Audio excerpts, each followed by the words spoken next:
لو رايح تعمل انترفيو في الامارات مع شركه سيارات يبقى لازم تكون فاهم الكلام كويس جدا. اول حاجه لما يقول لك دج سيلف معناها شغل السياره. في مصر عندنا بنسميه كبوت، هنا في الامارات اسمه بونيت. في مصر ده اسمه كاوتش، لكن في الامارات اسمه تاير، وده رينج زي رينج روفر يعني. في مصر اسمها مرايه، في الامارات اسمها منظره. دي اسمها دريشه مش مرايه. في مصر كده بيقلب لك، لكن كده في الامارات بيديم لك. في مصر اسمها شنطه، في الامارات اسمها دبه. في مصر اسمها مساحه، لكن في الامارات اسمها مشاشه.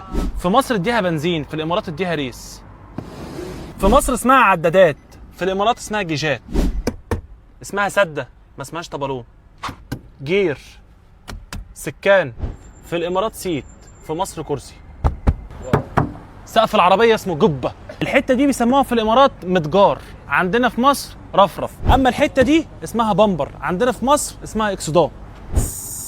في مصر اسمه بلف، في الامارات اسمه ولف. مسامير الكاوتش في مصر اسمها هنا في الامارات براغي. الفرامل في مصر اسمها هنا في الامارات سفايف.